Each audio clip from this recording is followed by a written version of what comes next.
ভূমিকম্পে বিধ্বস্ত কলম্বিয়ায় এখন প্রতিটি সেকেন্ড গুরুত্বপূর্ণ। ধ্বংসস্তূপের নিচে এখনও আটকে থাকতে পারেন শত শত মানুষ। জীবিতদের উদ্ধারে চলছে মরিয়া অভিযান, কিন্তু সময় যত যাচ্ছে ততই কঠিন হয়ে উঠছে বেঁচে থাকার সম্ভাবনা। কি পরিস্থিতি কলম্বিয়ায়? চারদিকে শুধু ধ্বংসস্তূপ, কোথাও বিধ্বস্ত ভবন, কোথাও ধসে পড়া সড়ক, আবার কোথাও চাপা পড়ে আছে গাড়ি। গত সোমবার কলম্বিয়ার পশ্চিমাঞ্চলে আঘাত হানে শক্তিশালী 7.4 মাত্রার ভূমিকম্প। সবচেয়ে বেশি ক্ষতিগ্রস্ত হয়েছে কালি, পেরেইরা, মানিজালেস ও কুইবদো সহ কয়েকটি শহর। সরকারের হিসাবে এখন পর্যন্ত 256 জন নিহত হয়েছেন, নিখোঁজ প্রায় 500 জন। তবে বেসরকারি কয়েকটি তালিকায় নিখোঁজের সংখ্যা 4000-এরও বেশি বলে দাবি করা হচ্ছে। ক্ষতিগ্রস্ত হয়েছে 25,800-টির বেশি পরিবার। উদ্ধারকারীদের সামনে এখন সবচেয়ে বড় প্রতিপক্ষ সময়। সাধারণত ভূমিকম্পের পর প্রথম 48 থেকে 72 ঘন্টা ধ্বংসস্তূপের নিচে আটকে থাকা মানুষদের উদ্ধারের জন্য সবচেয়ে গুরুত্বপূর্ণ। এই সময়ের পর বেঁচে থাকার সম্ভাবনা দ্রুত কমতে থাকে।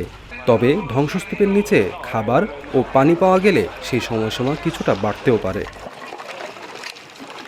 কলম্বিয়ান শহর কালির মেয়র জানিয়েছেন, ধ্বংসস্তূপের নিচে এখনও জীবিত মানুষের উপস্থিতির ইঙ্গিত পাওয়া যাচ্ছে। তাই পরবর্তী কয়েক ঘন্টা অত্যন্ত গুরুত্বপূর্ণ। পেরেইরায় 12 ঘন্টার জটিল অভিযানের পর ধ্বংসস্তূপ থেকে জীবিত উদ্ধার করা হয়েছে ড্যানিয়েলা লার্গো নামের একজনকে। ধ্বংসস্তূপে আটকে ছিল তার হাত। ছোট একটি পথ তৈরি করে তাকে বের করে আনার পাশাপাশি চিকিৎসকেরা দেন জরুরি চিকিৎসা, কিন্তু এমন সাফল্যের পাশাপাশি মিলছে মৃত্যুর খবরও।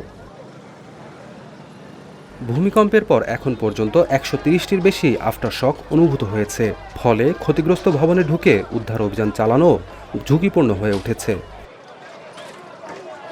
দুর্গম এলাকায় দারিদ্র্য ও দীর্ঘদিনের সংঘাতের কারণে পরিস্থিতি আরও জটিল।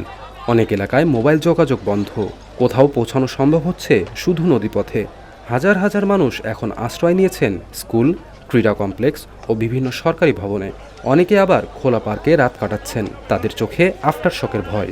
অনেকেই আশ্রয় নিয়েছেন ঘরহীন হয়ে। এদিকে যুক্তরাষ্ট্র, মেক্সিকো সহ বিভিন্ন দেশ ও আন্তর্জাতিক সংস্থা ত্রাণ ও উদ্ধার